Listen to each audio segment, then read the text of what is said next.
It was along this sandy stretch that two 33 by 100 square foot plots were once owned by Willa and Charles Bruce, entrepreneurs who arrived here from New Mexico in the early 1900s, among a wave of black Americans who'd migrated to California from across the country. Charles worked as a dining car chef on the train between LA and Salt Lake City, while Willa owned and managed their resort, known as Bruce's Beach, which was among the first oceanfront properties here that was owned by and servicing black residents. It was a pop-up tent affair when they first opened. Dr. Back then, Allison Rose Jefferson is a historian who has spent years researching the history of black Americans in California beach towns like this one. this was a opportunity for a leisure business to provide services to African Americans who wanted to come to the beach. They would be less harassed in this area because there was this African American business that could provide them with, something to drink, a place to change their clothes. So this was really, in a lot of ways, a linchpin of a growing black community in this area. Yes, if they hadn't been down there, I don't know that other people would have bought property down there. But as was common in the Jim Crow era, the white residents of Manhattan Beach were hostile to their new black neighbors and attempted to run them out.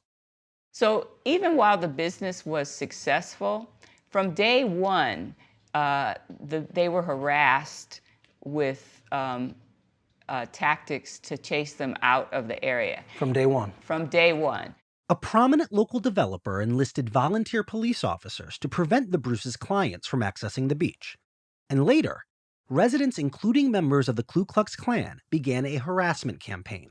Tell me what you know of how your family members were harassed. A mattress was burned underneath the house, or the Bruce's Beach Lodge, and there were threats. So they're trying to run them out? Yes, of course. They slashed people's tires. They harassed the Bruces with a telephone campaign of racial derogatory threats.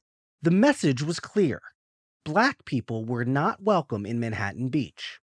But Willa and Charles Bruce refused to leave, and their business continued to thrive.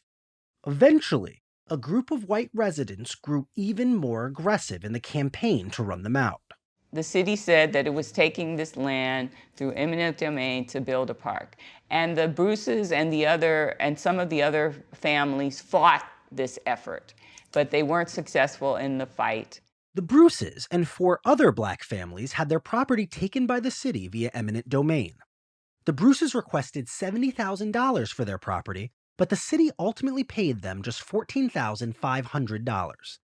Area realtors told us that today, their plots would be worth about $20 million. And the move had its intended effect.